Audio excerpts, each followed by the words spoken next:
Hola, mucho gusto. Mi nombre es Kenia Tinoco, soy estudiante de la Universidad Samán de Jalisco Campus Tijuana. Estoy estudiando la carrera de Psicología y voy en sexto cuatrimestre. El día de hoy les vengo a hablar sobre la perspectiva que tienen las diferentes escuelas de la psicología con respecto a la psicopatología. Y bueno, sin más preámbulo, vamos a comenzar. Bueno, del primer enfoque del que vamos a hablar es del psicoanálisis y para ello vamos a hablar de Freud. Freud comenzó sus estudios desde el área de la medicina y como médico y de acuerdo a la época tenía una visión positiva y dicotómica de la salud mental. Él creía que así como existían personas enfermas, existían personas sanas. Y a medida que el estudio de la mente fue avanzando, su investigación se fue haciendo más compleja, llegando a construir un cuerpo teórico muy profundo que no solo nos ayuda a explicar gran parte de lo que son las psicopatologías, sino también el funcionamiento mental normal, así como otros fenómenos humanos. El psicoanálisis tiene tres concepciones de la psicopatología que están estrechamente ligadas con el descubrimiento de la represión o la defensa. La primera concepción es la neurosis de defensa, que esta no es más que un mecanismo de defensa. La segunda es la transferencia, que divide la neurosis de transferencia de la neurosis de narcisismo. La tercera y última es la pulsión de muerte, que surge de la repetición y necesidad de la agresión y la destrucción humana. En el psicoanálisis, las bases de las dinámicas de la estructura entre el ello, el yo y el superyo mental es el funcionamiento normal y anormal. La utilización de mecanismos de defensa no nos dice que existe una patología, sino que es algo que es inherente al psiquismo. La normalidad o una patología va a depender de la manera en la que ésta se utilice. Y se considera patológico si las defensas se tornan ineficientes, si se tornan demasiado rígidas o son mal adaptadas. Enfoque conductual. En lo que respecta a la perspectiva de este enfoque ante la psicopatología, cabe decir que para el conductismo el síntoma no es una expresión de una enfermedad mental, sino por el contrario es la enfermedad como tal, y es este el tema central de todo su análisis, que se basa en la objetividad y la experimentación. Contrasta con lo que es el enfoque médico, fisiológico y psicodinámico, ya que este último se centra demasiado en lo que es la introspección, la intuición y la especulación. Y por otro lado, el conductismo, en lugar de centrarse en especulaciones posibles sobre anormalidades del cerebro o de la mente, se centra en fenómenos objetivos como lo es el ambiente y la conducta. La conducta psicopatológica consiste básicamente en hábitos desadaptativos que han llegado a condicionarse gracias a ciertos estímulos, ya sea por un condicionamiento clásico, por un condicionamiento instrumental o por ambos. Tales hábitos constituyen los síntomas clínicos y la propia conducta normal, ya que no existen causas subyacentes responsables de estos síntomas y pues son generados de acuerdo a las leyes y principios del aprendizaje. El tratamiento de la conducta normal, según este modelo, debe basarse a la explicación de los principios del aprendizaje, que sería pues la terapia conductual, para poder extinguir las conductas que son indeseables. Puesto que el modelo conductual no asume la existencia de causas subyacentes de los síntomas, rechaza de igual manera lo que es el concepto de enfermedad, ya que entiende que el concepto médico de enfermedad no aplica para lo que es un trastorno de comportamiento, o sea, un trastorno conductual. La perspectiva conductual entiende que también la clasificación de la conducta normal pues debe hacerse según a la dimensión que tengan los individuos. Dicho lo anterior, rechaza de igual manera la concepción categorial de los trastornos psicológicos del modelo médico, partiendo de la inexistencia de las personas enfermas mentalmente. Como alternativa al diagnóstico médico tradicional, se ha propuesto más bien el denominado diagnóstico funcional de la conducta. Entonces, la perspectiva conductual pues considera que la causa de un trastorno de conducta obedece a un factor ambiental que ha sido condicionado a lo largo de la vida de un individuo, no precisamente por algún trauma que haya sufrido durante la infancia. Así la conducta normal y psicopatológica pues quedan explicadas basándose en estos principios, no tratándose de un comportamiento normal como un aprendizaje bueno y de un comportamiento anormal un aprendizaje malo. Por lo tanto, la desaparición de estas conductas anormales pues es el equivalente a la curación de la persona. Enfoque cognitivo. En un primer momento podemos afirmar que el objetivo de la psicopatología cognitiva es el análisis de las estructuras y los procesos de conocimiento que controlan la aparición de comportamientos y experiencias extrañas o anómalas. Y es aquí donde tenemos que hacer un pequeño énfasis a lo que es el concepto de experiencia anómala, ya que esta hace el equivalente a lo que es una disfunción o una psicopatología, y no tanto al de una conducta anormal. El objetivo entonces de la psicopatología en este enfoque pues son las experiencias, los sentimientos, las actividades mentales o comportamentales que resultan inusuales o anómalas, dañinas o disfuncionales, inadaptadas o fuera de control de una persona, que interfieren con el deterioro de una persona en lo que es el comportamiento y en sus relaciones sociales de cada individuo. Estas se conceptúan en términos dimensionales, lo que implica que es necesario considerar en qué grado se presentan en un momento dado y lo largo de estas, ¿no? Que viene siendo pues la estabilidad, así como las variables que medían su incremento y su atenuación, y en qué grado difieren con base a lo que es normal. Las diferencias entre normalidad y psicopatología son cuantitativas, que quiere decir que son de grados. No obstante, las diferencias entre el grado pues conllevan cualidades que son cualitativas, ¿no? Que viene siendo en lo que es el procesamiento de información y en la forma en la que cada individuo pues experimenta la realidad. La salud mental entonces en este enfoque se define sobre la base de 3 perímetros que están interrelacionados y que son inseparables. El primero de ellos es la habilidad para adaptarse a cambios y demandas de manera externa e interna.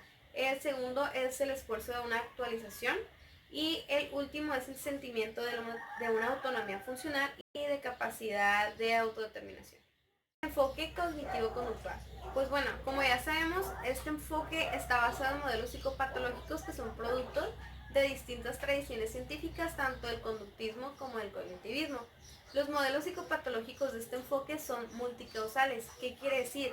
Que pueden incluir trayectorias diferentes para una misma patología, como factores biológicos, socioculturales y psicológicos para la explicación de un desarrollo, el detonante de este mismo y el mantenimiento de un trastorno mental.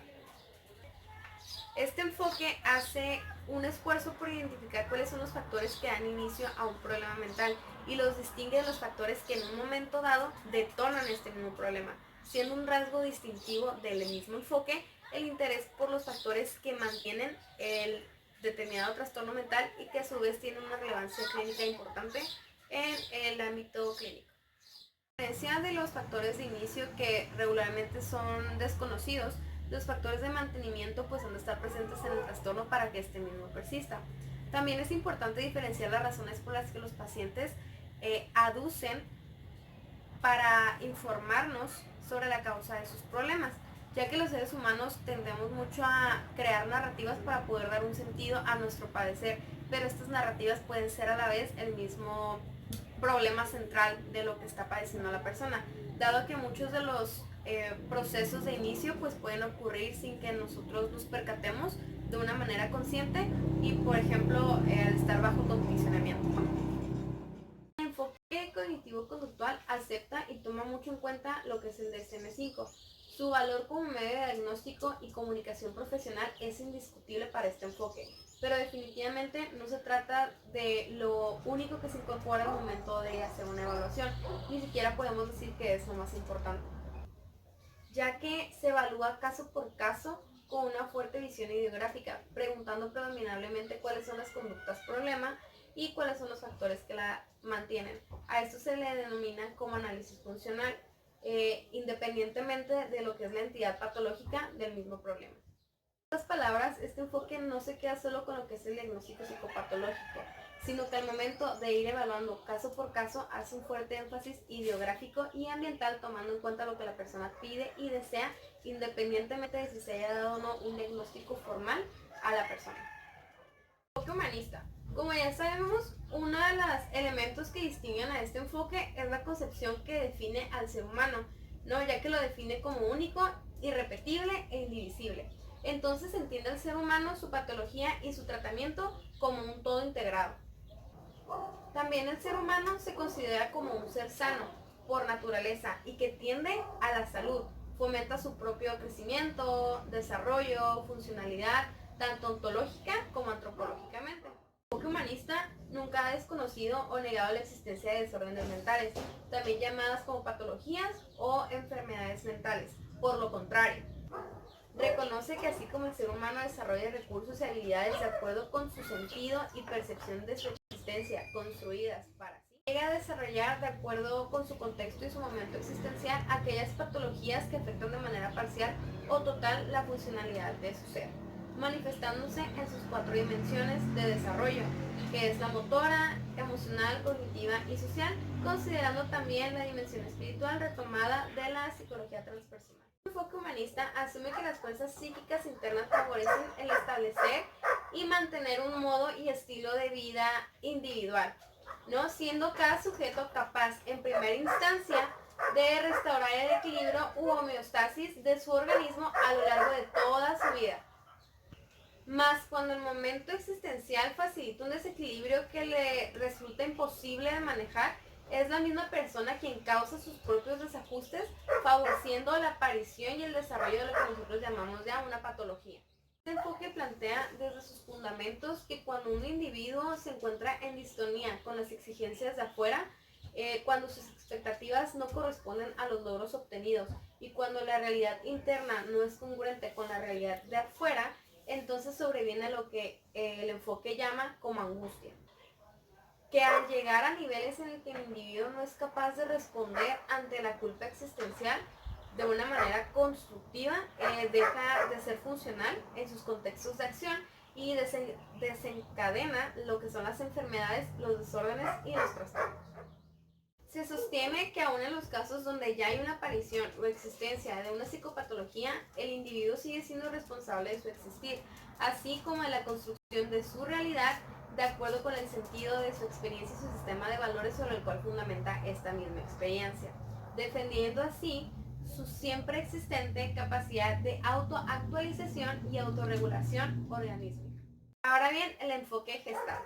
Bueno, pues en la escuela gestálica no encontramos mucho lo que son las psicopatologías, ¿no?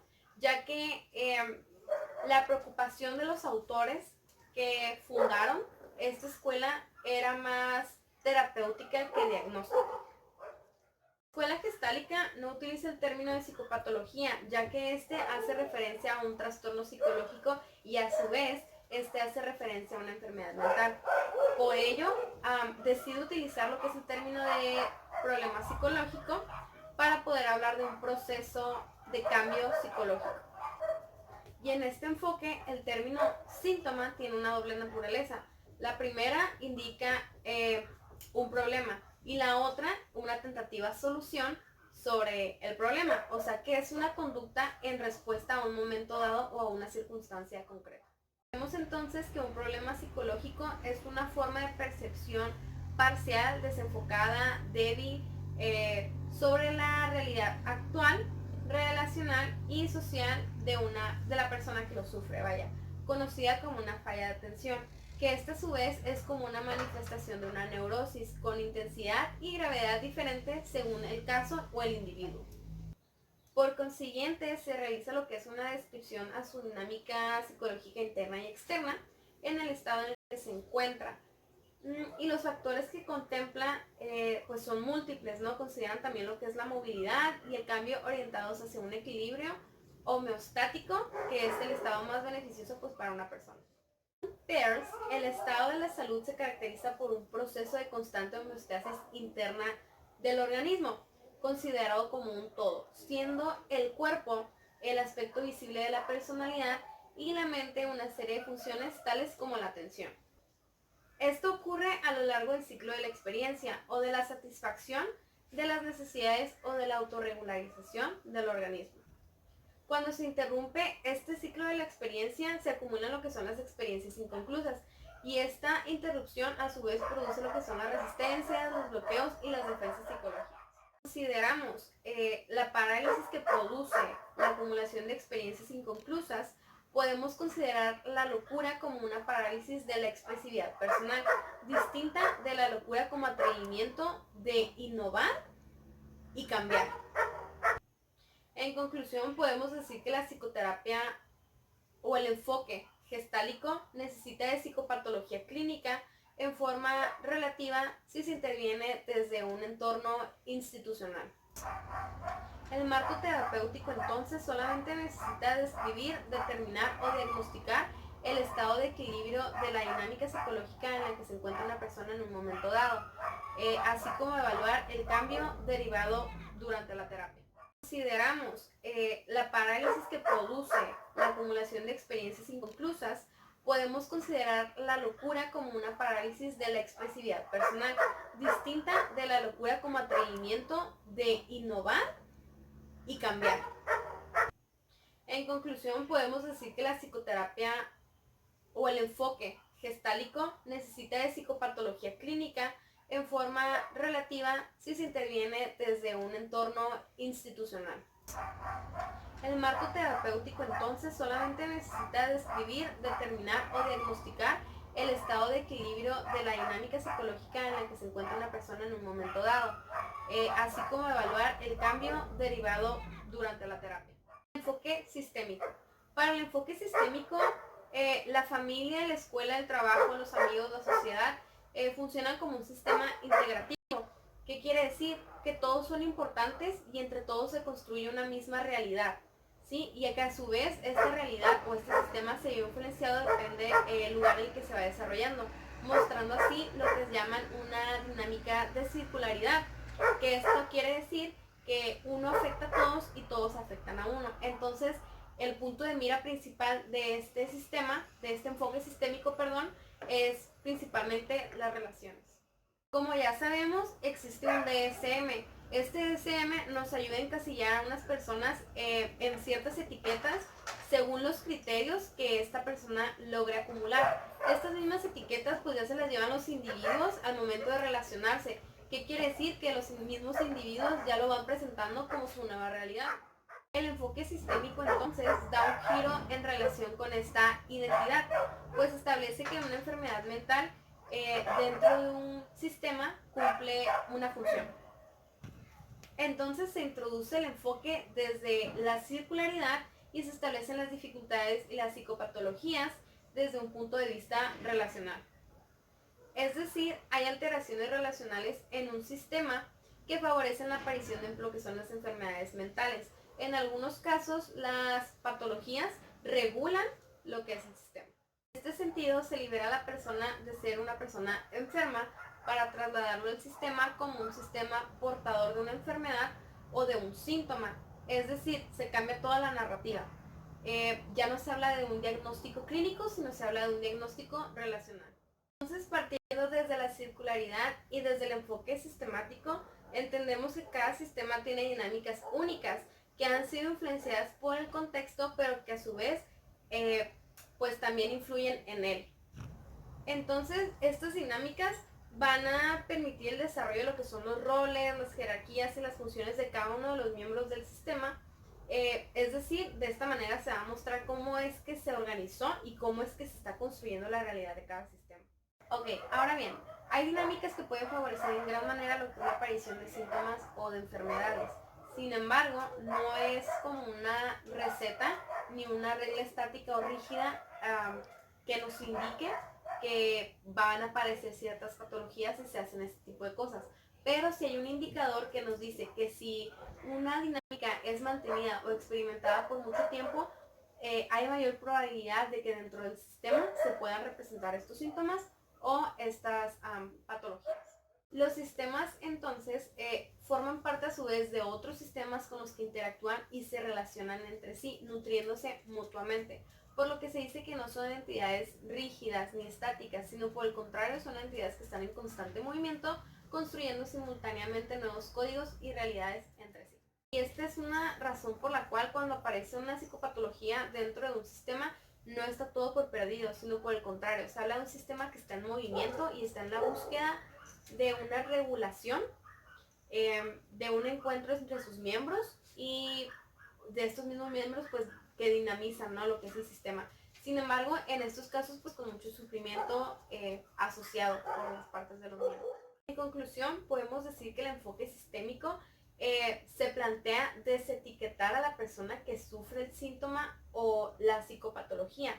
No rechaza ni ignora lo que es la psicopatología, pero sí rechaza la rigidez de sus trastornos y trata de llevarlo a un plano un poco más relacional, tratando de entender las condiciones que favorecieron y finalmente cómo es que se configuró el síntoma y la psicopatología dentro del sistema, particularmente el cómo y el para qué. Y pues bueno, esto ya sería todo por mi parte. Muchas gracias.